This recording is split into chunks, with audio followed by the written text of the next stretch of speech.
सरबराही से हटाने के खिलाफ दरख्वास्त पर समाअत हुई है। इलेक्शन कमीशन को ताहुक्म सानी इमरान खान के खिलाफ कार्रवाई से रोक दिया गया है। विफाक इलेक्शन कमीशन शिकायत करने वाले 6 अरकान पार्लियामेंट को नोटिस जारी कर दिया गया है।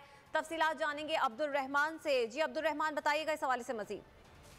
जी बिल्कुल, इलेक्शन कमीशन की जानिब से इमरान खान को पार्टी सरबराही से हटाने के हवाले से भिजवाए गए नोटिस के खिलाफ दायर इमरान खान की दरख्वास्त पर समाअत 11 जनवरी तक के लिए मुलतवी कर दी गई है। अदालत ने जो है इलेक्शन कमीशन को इमरान खान के खिलाफ ताहुक्म सानी किसी भी किस्म की कार्रवाई से रोक दिया है। अदालत ने इलेक्शन कमीशन, वफाकी हुकूमत और शिकायत कनिंदा 6 अरकान पार्लियामेंट को जो है वो नोटिस जारी कर दिया है, जबकि अदालत ने आइंदा समाअत पर अटॉर्नी जनरल, एडवोकेट जनरल और दीगर फरीकैन को भी अदालत में मामलत के लिए तलब कर लिया है।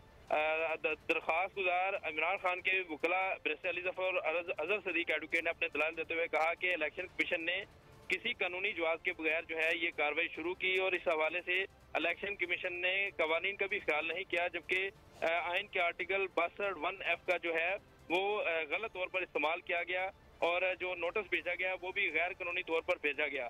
जबकि इलेक्शन कमीशन के वकला की जानब से ये कहा गया कि ये दरख्वास्त नाकाबिल समाअत है, क्योंकि इसी नोयत की दरख्वास्त जो है इस्लामाबाद हाई कोर्ट और सिंध हाई कोर्ट के अलावा लाहौर हाई कोर्ट में भी ज़ेर समाअत है। लिहाजा अदालत जो है इस दरख्वास्त को फुल बेंच के पास भिजवा दे। ताहम अदालत ने रिमार्क देते हुए कहा कि ये इलेक्शन कमीशन के इख्तियारात और फराइज़ से मुतल्लिक़ समाअत के हवाले से आप हमें आगाह कर रहे थे, आपका बहुत शुक्रिया।